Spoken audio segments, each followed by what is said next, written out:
You're listening to Breaking the Bottle Legacy with Molly Watts, episode 47. Hi, I'm Molly. After a lifetime living under the influence of family alcohol abuse, spending more than 30 years worrying about alcohol and my own drinking, believing I had an unbreakable daily drinking habit, I changed my relationship with alcohol forever. If you want to change your drinking habits, then Breaking the Bottle Legacy is for you. My goal is to help you create a peaceful relationship with alcohol, past, present, and future. Each week, I'll focus on real science and using your own brain to change your relationship with alcohol. Nothing has gone wrong. You're not broken. You're not sick. It's not your genes. And creating peace is possible. I'm here to help you do it. Let's start now. Well, hello and welcome or welcome back to Breaking the Bottle Legacy with me, your host, Molly Watts, coming to you from an absolutely awful rainy cats and dogs, Oregon. For the past couple of days, it's just been, lots of it coming down, and it's coming down this morning. But hey, it's Friday, so that's a good thing. And I am super excited about this podcast episode. I am talking with Beej, Christie Karpen, and Beej is a certified transformational life coach. She is an alternative therapist. She specializes in harm reduction psychotherapy, somatic experiencing, mindfulness-based stress reduction, and clinical hypnosis. So an alternative therapist, and she is a sponsor for moderation management. She helps people who are drinking excessively to bring their drinking back into moderate levels. And she's been doing that for quite a while. And so Beej and I just had, and by the way, she shared with me at the very end of this podcast that she is, before she did this, she is a professional oboe player. How cool is that? Lives in New York City, is a professional oboe player, and was a professional oboe player for most of her life until she started to take on this work. And so love this conversation, and I think you will enjoy hearing from her. All sorts of resources on her website, which we talk about at the end. And she actually offers a free meditation every Tuesday, which is there available on her website as well, which I really encourage you to take advantage of. A free meditation class. It's great. Here is my conversation with Beej Christie Karpen. Good morning, Beej. Thank you so much for joining me on Breaking the Bottle Legacy. I just appreciate you taking the time. I'm super excited about the conversation we're going to have today. Me too. Thanks, Molly. Thanks so much for having me. So, first of all, I just gave a brief introduction on who you are, kind of what you do, who you work with, your commitment and help with moderation management, which thank you so much. Everybody appreciates that. But give me a little bit of the background on how you first decided that, because you've been working pretty extensively with overdrinkers for quite a few years now. Where did that call to you come from? How did you decide this is where you wanted to go? Well, I had a funny experience myself where I was wanting to explore my own drinking and feeling like it was at a point where it was a little bit too more than I was comfortable with. Mm-hmm. But there just didn't seem to be a lot of middle ground. Like I found myself like, oh gosh, if I go talk to somebody, they're going to tell me I'm an alcoholic and I need to abstain, Right. and it that didn't feel right to me. And so I actually actually did speak to a therapist that I was seeing at the time, and she told me to go to AA. But that to me that felt like such a um, I felt so betrayed in a way because I felt like, we're here talking about this divorce that I just went through and how I'm really having a hard time struggling with these emotions. And here's, good for me. I found a way of helping myself through them, but then now the solutions become a little bit of the problem. And instead of kind of treating that along with everything else that was going on with me, it was like, well, go over there, let AA fix that, and then, and then we'll work with Right. everything else. It didn't make sense to me. Right. Um, so it took another several years before I kind of decided. I woke up one day and I said, I don't want to keep doing this.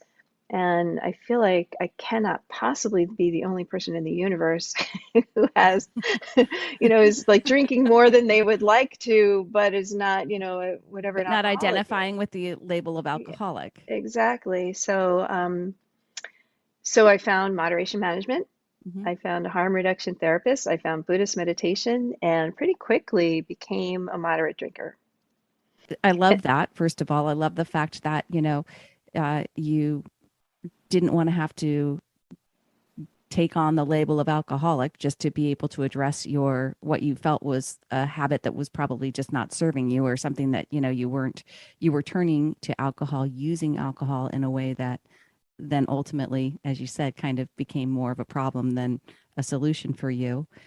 I think that you're spot on. Obviously, we talk a lot about around here that there's a black and white mentality. And you and I Hmm. were just talking about this a little bit before we started. This whole idea of over drinking, right? Or problematic drinking. Yeah. There's such a narrative in society on what that looks like. And tell me your ideas around that. What is your, I know you said before when I mentioned the diseased and broken model to you, you kind of, it hurt your heart. Tell Hmm. me more about, I mean, Yeah. Well, I think people that use any kind of substance or eating yeah, disordered right. Oh, people, it's sure. very Anything. similar. Right. Yeah. Anything, or over tweeting, over Right. shopping, all of these things. They're something to make the nervous system feel safe. There's some way of, how can I feel okay? I'm not handling my emotions or the situations in my life in a skillful enough way. I need something else to make me feel okay. And so people take on these addictions, quote I unquote, call or them habits. buffering. It's a Buffering, yeah. buffering habit, or buffering, Hmm. whatever. And you're right. It's not, I mean, smoking, food, Hmm. uh, Hmm. shopping, Right, right? I mean, right. all of it. Yeah, yeah. So it doesn't mean that you're something or you Right. have some disease or you're some label. It just means that you're human. It means Right. you're a human being who has pain and suffering like every other human being. It's just how you've taught yourself to cope with that pain and suffering. And then So, it becomes habitual, right? Then the habits get dug deeper and deeper. so you mentioned kind of the, the nervous system. So, Mhm. somatic experience, this is something that I know you're well trained in and you've done a lot of research in, and I'm not as familiar with. So explain to me what that means, the somatic experience for us. Sure. Um, The somatic experiences really has to do with how emotions are felt in the body. So I did a 3-year intensive trauma training called Somatic Experiencing through Trauma Healing Network. Um, and basically, in a nutshell, it's Yeah, it's yeah, boil down yeah. 3 years, will you, Beej? It's helping people have access to or understand and see clearly that they're always having a dual experience. They're um, they're having the experience of what's happening out here in the world. My boss is yelling at me or something, whatever's coming up. But their body is responding. Their nervous system is also responding. So it's a way of really tuning in to those physical sensations. We might call it the emotional body rather than the outside physical body. The physical body might tense up too. There might be things that happen when you feel anger or stress. There might be a tension in Right. the hands or the shoulders, but there also might be a more subtle experience going on of like, oh, when you kind of deepen into that experience, you might notice, oh, my heart is feeling a little fluttery, or my belly is feeling kind of churny, that Hmm. kind of thing. So with somatic experiencing, if we were to do an entire session on SE, which I rarely do, I usually just take pieces of it, maybe 10 minutes or so. But what you would be doing is really following your somatic experience. You would literally be tracking it, and we might not even talk very much at all. We Hmm. might start with a story that brings up the activation, and then I might say, let's pause here for a moment. and just see how your nervous system's responding, how your body's responding to this right now. And just let them really track. And it's amazing because it feels sometimes when we feel these sensations, it feels like, oh my God, this is solid. It's never moving. It is anger feels like this, tight. Mm-hmm. But then when you kind of relax into it, you'll notice that it is constantly changing, it's constantly moving. And so you find ways to help the client. The idea is not to just do it in the session, but for them in life, when they feel these sensations, oh, that's my body telling me it's uncomfortable with something. Let's see if we can find a way to discharge, to release these sensations. And it might be simply by imagining it moving through the body, or just following it move through the body, or it might be something more concrete, like getting up and doing a few, lion's breaths with movement or something like that. It might be something to get the trauma out of the body, because um, the body holds on to, and the nervous system holds on to all of our past traumas and experiences. And by traumas, I mean like the wider definition. Right. It could be like Right. capital T trauma, like actual, events, um, single events, or it could just be like a pervasive trauma that of growing up in a family where you just somehow you felt kind of like an orphan in your own family, or you didn't feel connected with your caregivers, your parents, or whomever was uh, giving you care. Things like that can really stay in the body and the nervous system without us knowing it. Almost like a fish not knowing it's in water, right? It's just like that's just how it is. But then when you bring attention to it, you see that, oh, okay, and you don't have to go back to, oh, when I was 3, this happened. Right. You might, but it's not necessary. What you're working more with is how your body's responding now, and Mm-hmm. how can you help move that through so that you're able to clear things up in your mind and just move ahead, living, with a more skillful life, a more easeful life. So this is real. I love all this. It's really, I mean, it parallels so much of what I talk about, and I don't use the same terminology in terms of the somatic experience. That's very, I've never, like I said, I've never heard that, but used it described that way before, but it's similar to what I talk about in terms of being able to articulate how a feeling happens in your body, and really just Mm, the noticing the sensations and noticing what happens in the body when you are experiencing an emotion. Because I think that something that you're touching on, and something that I talk about in terms of just managing your mind, is a lot of us are really scared of our emotions, right? I mean, some of mm. those big emotions, like they sound really bad. By the way, everyone, if you can't, Beej is in New York City. I can hear it there in the background, so you're gonna hear it. I don't even hear I know, it. of course. I love it. I can hear New York, which is awesome.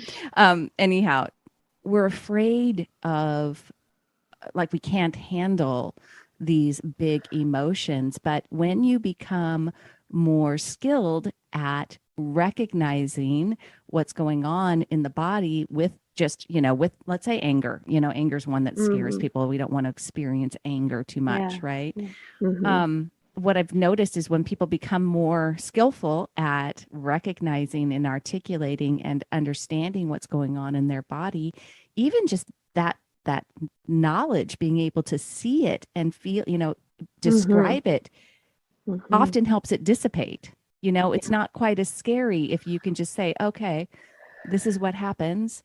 I can handle this. I Yeah. can do Yeah. this. Yeah. Would you, Yeah. do you agree with that? That sometimes that, Absolutely. yeah, that Yeah. being able to articulate and see things like that, it helps us become better mind managers, or better able at processing those emotions. Hmm. Yeah. It's like the rain practice. Are you familiar with that? RAIN. No, tell me. Okay. That's a mindfulness practice. Okay. Kind of what you're saying. It's R stands for recognize. Recognize the emotions here. Oh, hello. I've seen you before. Hi, anger. Right. Okay. Sometimes when I teach this, I teach it with puppets. Like I have this lion for Right. lion puppet.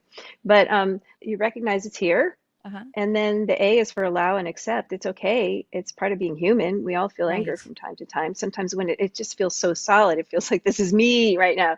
And instead of saying, I am angry, you might just say, oh, anger's here. Mm-hmm. So it's like a way of it's visiting. It's going Mm-hmm. to move on eventually. I know it hasn't stayed the last time. It goes comes and Yeah. goes. So, and then the I is for investigation, exactly what you're talking about. So you investigate where in your body, but also the stories that the mind might be creating around the Right. anger. You know, like, and this involves also the second arrow the Buddha would talk about, which is um, the one we're pointing at it ourselves, right? We might be criticized, someone else might criticize us, it makes us angry, but that we realize that, oh, it's actually because I'm criticizing myself too. Like Right. there's a part of me that's getting on board and going, yeah, and your Yeah. second grade teacher said that too, and Right. you're Right. you're Right. nobody likes you, you know, and all this stuff that goes on. So you start to like kind of recognize some of that stuff too that's happening, and then you kind of peel it back a little bit and say, oh, okay, what's happening right now is this person said this to me. I'm having this response. And then the N is for nurture, where you can actually maybe go to that part of the body that's feeling activated. And there's nothing like self-touch. It's crazy that in the trauma training, the last module was supposed to be a touch module, but we couldn't do it in person, so they switched it around um, to self-touch, which was so much more helpful for people because this is Sure. something they can do on their own. Right. And plus, we're seeing everybody virtually anyway now. So, and this is just an incredible, powerful thing. Even a hand on the heart for 60 seconds brings up, they say, enough oxytocin to stave off a panic attack. So Wow. just finding, or maybe it's in your belly where you're feeling the anger. Maybe put a hand on the heart, hand on the belly, just breathe gently into those places.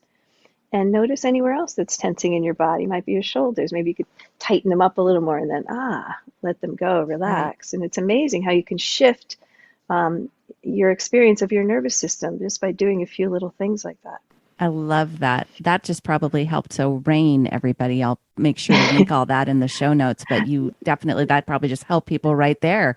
Um, Tara Brach does a wonderful meditation on it. So I highly recommend Tara that Brach Rain. Okay, awesome. I love it. I love it.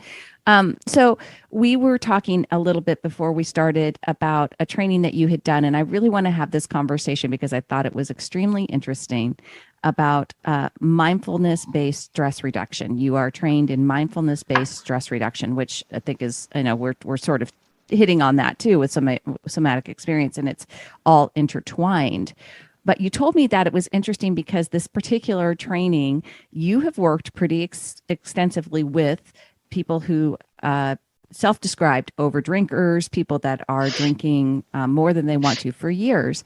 And you were told that it's basically not appropriate, or that people that can't do MSBR, did I do that right? MBSR. MBSR. I'm like, wait a minute, did I do It's that right? I did okay. it again. MBSR. That they can't do it unless they're a year out of recovery, like because Right. with alcohol, because practitioners are concerned about the whole addiction side of it. And I Yeah. thought that was really interesting, not because, I mean, of course we have to be always mindful of people that are truly physically dependent on alcohol, and I say that all the time. This podcast is not directed at people who are physically dependent, and if you are physically dependent, there are medical precautions that you might need to take before you address the psychological dependence. But I will say it many times, there have been studies done, and most heavy drinkers, most people who could be considered heavy drinkers, and probably people that are drinking more than they should be, are not. 9 out of 10 of them are not physically dependent. They probably have a psychological dependence. I know I sure did. And that is where I think mindfulness based stress reduction would be so important for those So people, helpful. Yes, it would right? be. In theory, yes.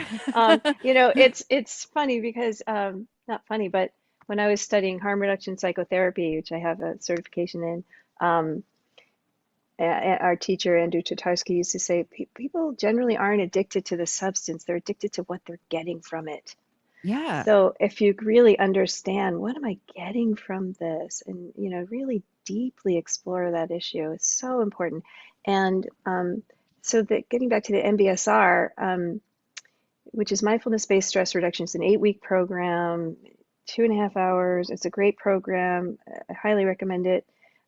Unfortunately, they're a little short-sighted, or maybe they're going to come around now, but they would have, there was something in there you had to fill out that said, how many drinks you have per week or something. If it was over a certain amount, then you were not invited to participate in the program. This was something I didn't find out until I was partway through my training to become an MBSR teacher, because I thought, great, I'm going to offer MBSR to problem drinkers, because what a great thing. Right.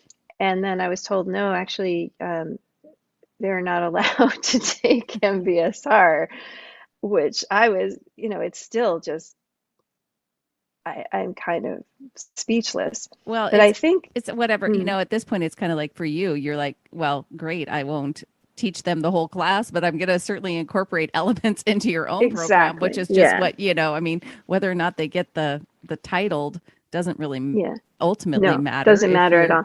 Right. So I took a lot of those elements and used them in my conscious drinking workshops. Um, but the point is that I think people are afraid of, addiction because of this black and white thinking that's been perpetuated, sorry, for so long. It is kind of perpetrated, but that people don't understand it's a spectrum, that if people are drinking problematically, it's because of something. It's a response to something. And if they can learn mindfulness-based stress reduction, if they can learn ways of regulating their emotions and their nervous systems, then they're less likely to drink. I think they're worried that, oh, MBSR might trigger something. They might have to go and have a drink after class. Yes, so what? yeah. Lots of things are going to trigger them emotionally. But they might learn a little bit more about what it is that's triggering them. What feels intolerable for them. Well, and I know you know of the work of Dr. Adi Jaffe, and I spoke with him on Mm-hmm. the podcast. His whole book, The Abstinence Myth, and this whole idea that our focus with even with recovery. So even if you take it back to people that are physically dependent, the focus of most recovery programs is simply that don't ever drink again. Yeah. That's I mean, it's like we're not addressing those core issues. We just simply say, okay, if you never drink again, you're cured. So Yeah. that's, you know what I mean? That's the Yeah. focus. And the same, so then we just take it, scale it back, right? To people that are not physically dependent. Alcohol is a progressive, alcohol use disorder is progressive. So if you are problematically drinking and you're still in the mild to moderate disorder, eventually you could, if you continue down that pattern with enough time and repetition, develop severe alcohol use disorder, develop Mm-hmm. a physical dependency. So why not address it way back in the beginning, which is what you're talking about? It's like Exactly. that's the whole thing. That's where all of the work that I do too. I really, even for myself, who I would have never even identified as a problem drinker, I would have never identified. The only reason for myself personally, I think that in terms of the physical outcomes, right? I was still very successful. I had a successful career. I had a successful family. People would have never looked at me and thought, oh, she struggles with alcohol use. But because of living with my alcoholic mother, and for 40 years of my life, I had an overwhelming amount of anxiety with the amount that I was drinking all the time, carrying it with me, Mm-hmm. worrying about it, Mm-hmm. worrying about whether or not I was going to cross the threshold and become physically dependent, worrying about just my alcohol use because of a very of my upbringing.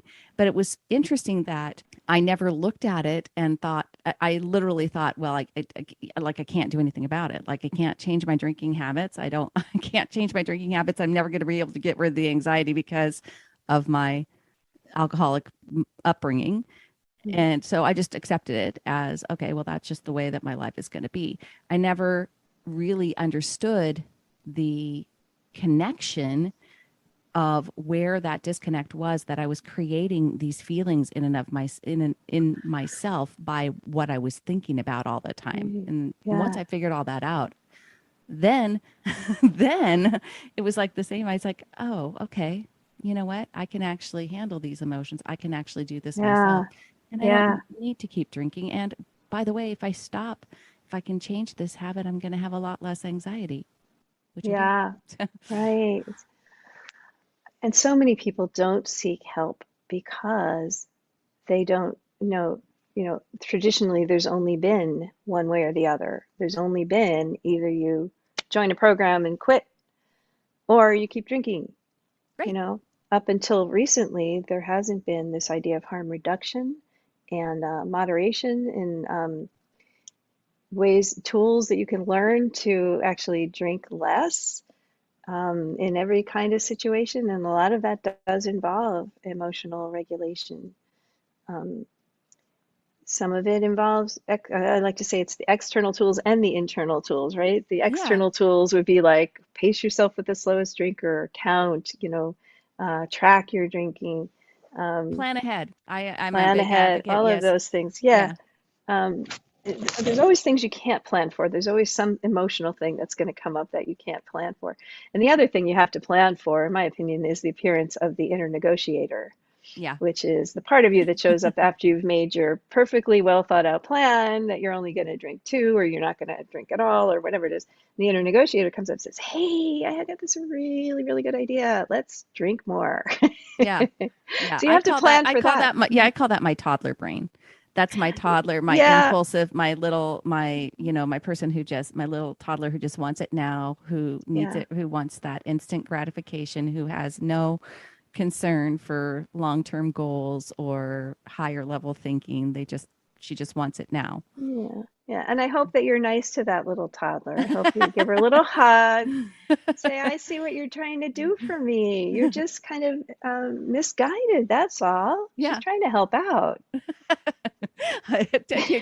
That's you are sweet to your. I am yeah, I guess I tell her I don't I think I'm more like the parent, right? The Like, stern parent. well, the parent that's like, yeah, no, sorry, that's not, that's not where we're headed here. This is my, I know what my logical adult brain wants, the goals that I have in place. And Hmm. I mean, I also think that, and I talk about that a lot here, is being prepared ahead of time for when the toddler wins that war, Hmm. because Yeah, as a parent, I certainly, we can, at least for myself as a parent, I know, I've given into a toddler, right? So the adult yeah. doesn't always win in this scenario, even when And it's interesting that you bring in the toddler because one of the things I think you asked me about previously was about the use of hypnosis yeah, in yeah, I for want to problem drinking. definitely.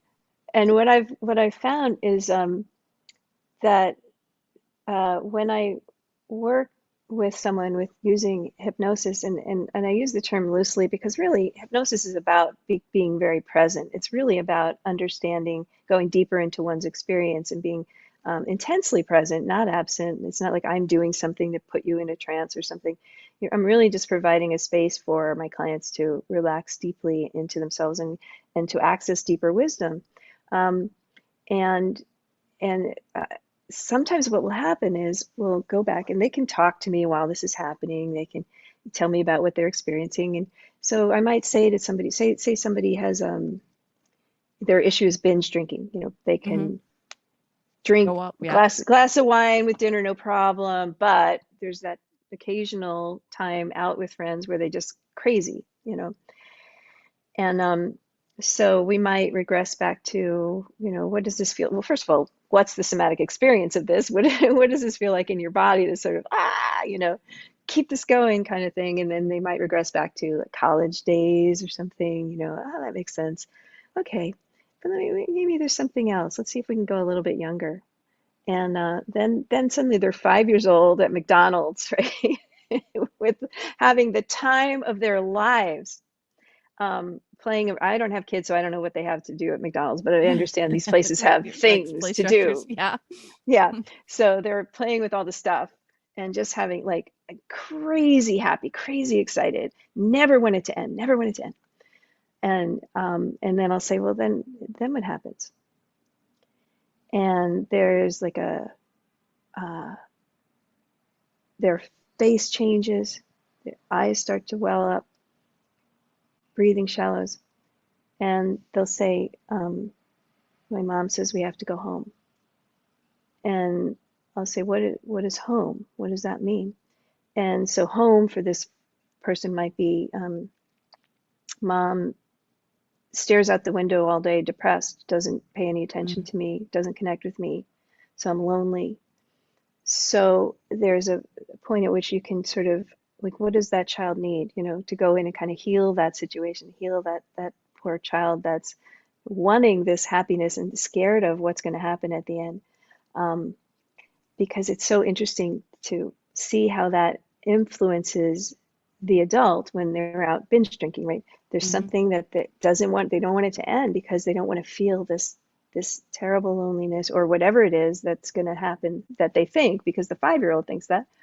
So then they can, once they understand that and they heal a little bit and maybe tell the 5-year-old whatever it needed to hear, um, then they can bring that 5-year-old with them into the drinking situation and just say, I know you're here. Let's update you a little bit. I'm an adult and I've Let's made this update you. decision. And, it's not going to be, we're going to go home and you're going to cry and things are going to be horrible. Okay. It's going to be okay. It's going to be okay. So you just want to bring that child in and just let it know that everything's going to be okay. Wow, that is absolutely fascinating. I have to ask you, Beej, does it work on everyone? Does hypnosis work on everyone? Because I have this intense skepticism of hypnosis. I'm being completely transparent here, but as much as I'm interested in mindfulness and have practiced, a lot of this, hypnosis to me feels like something that I would never be successful. Like I could never let my brain get there. I don't know Yeah. why. Yeah. And you might not. I mean, it really, I think I don't know that it can work for everyone. I haven't tried it on everyone, but Right. but I can say that there are certain clients of mine that I've had for years that I would never do that work with because I feel that they're not, for a couple of reasons. One is that I feel like it might just flood them a little too much Hmm. to feel those things from the past. It might not have the healing effect that I want it to have, that I'd like it to have. Hmm. Um, but as far as can you be hypnotized? It's like, can you relax is the Right. question. Right. It's really not about me, like I said, it's not about me doing something. It's more about, are you comfortable enough with me to let me go on this journey with you? It's more Hmm. like that. Hmm. Okay. Interesting. Very interesting to me. I love I mean, it's really cool that you are able to help people tap into that, that toddler type experience and the older type memories. And I love the fact that you were like, okay, we're going to update you now. This is I love that. I love that concept. So talked with you more about, so you in you've been, as I mentioned in the intro, you've worked with moderation management for years. And I know in the beginning of the pandemic, you kind of saw a need for more assistance. You've worked a lot with people one on one, but you kind of developed a new program going into because of the need really that Yeah. arose, I think, out of the pandemic. Is that accurate? Yeah, I wanted to be able to offer the all of the tools that I've learned that have helped with my clients, um, to in a group setting. This is something I've really been passionate about wanting to do since I took the MBSR training. That was my Right. idea, Right. and then it just kind of got sidelined, got busy with other things. But when I realized how well the Zoom meetings, moderation Yeah. management meetings were working, how well that transferred online, I thought this is a great opportunity to try my group program, because this is a way for people to learn these tools in in a group setting, B, not to have to pay me individually for all those sessions, um, there's something about the group experience that is so enriching, and just to for them to come in and really get to know people that are struggling with the same issue, and to take away some of that shame that, Yeah. we've learned that that's what we should feel about this, unfortunately. And if there's one thing I want to do before I die, it's take away that. But Right. Yeah. yeah, but so what I've done is I created this program, Conscious Drinking 101 and Conscious Drinking 202. They're each 4-session workshops, where people work in a group setting on using these mindfulness practices and learning to apply them to drinking. I love that. I Hmm. love that. I don't know about you, but this is from what I say with the work that I talk about with people, and I don't do any type of coaching yet in any way, but when I am on the podcast, I talk a lot about this kind of being a meta skill, learning this type of, because I think that once people figure out, or for me, I know that overcoming this unbreakable habit for me, the drinking was the place I needed to start, because it was just, that was where, kind of like I said, I did not realize how much anxiety I actually carried around that was created by the drinking habit itself. Hmm. And so for me, that was where I needed to start. And also because I really felt passionate about being able to tell a better story about Hmm.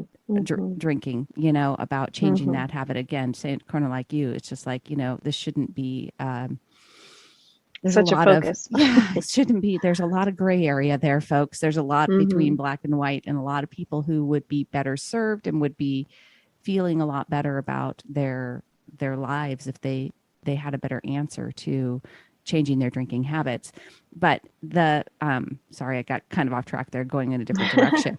But That's what okay. I was going to say is that the conscious drinking is, once people gather the skills that you're teaching in these two courses, 101 and 202, the things that you're teaching, the mindfulness practices that you're teaching, they can be applied to life. It's Absolutely. a meta skill. That's what I was Yes. really going with that. Yes. Absolutely.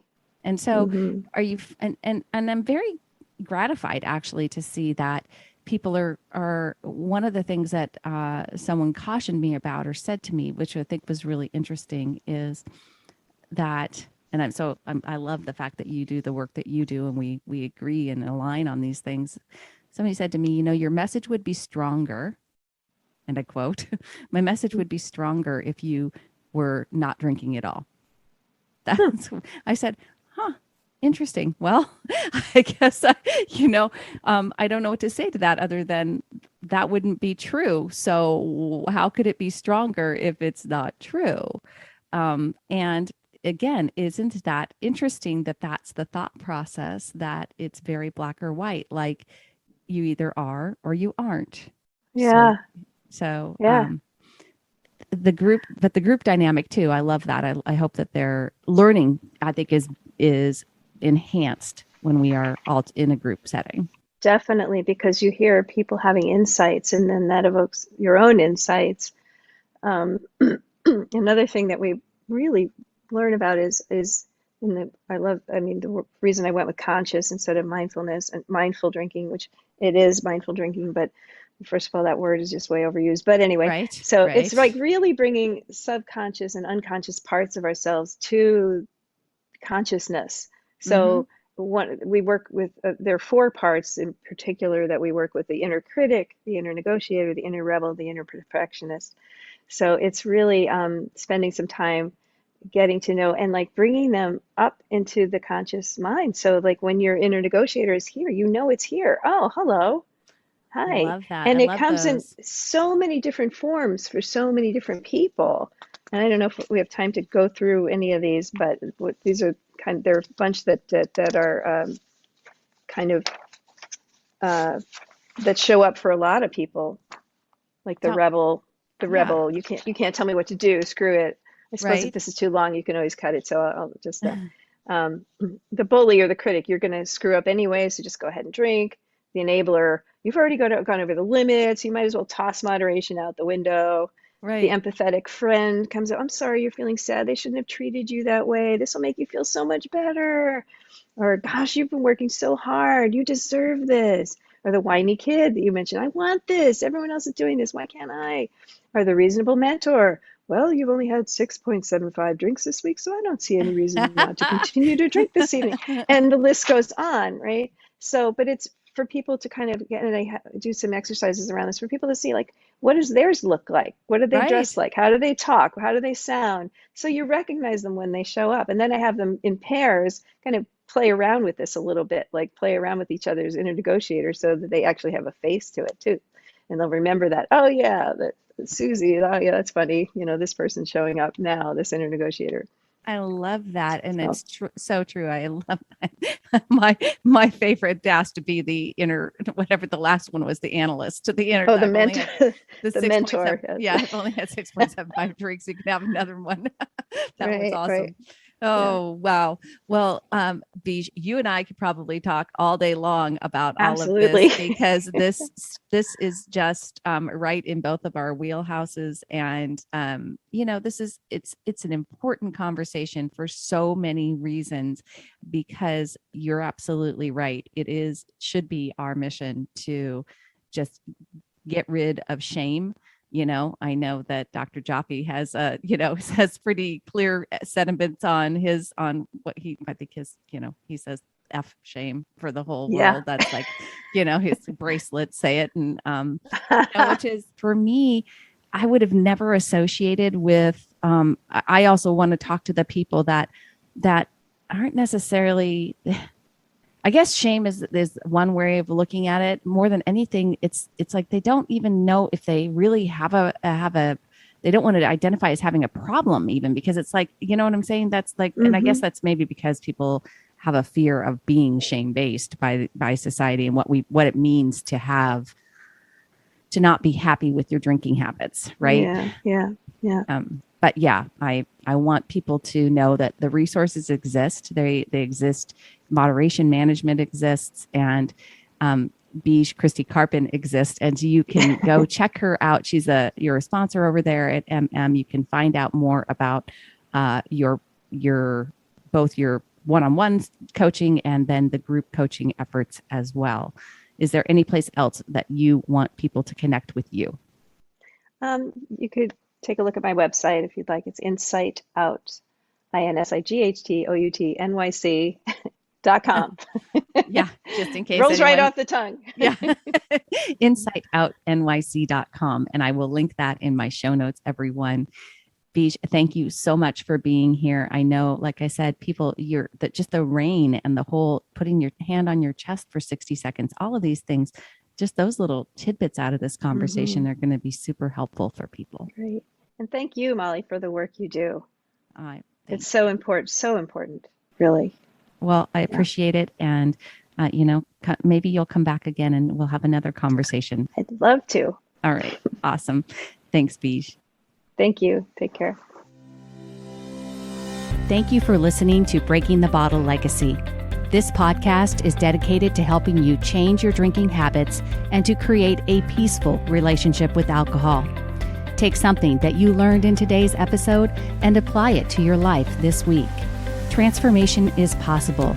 You have the power to change your relationship with alcohol now.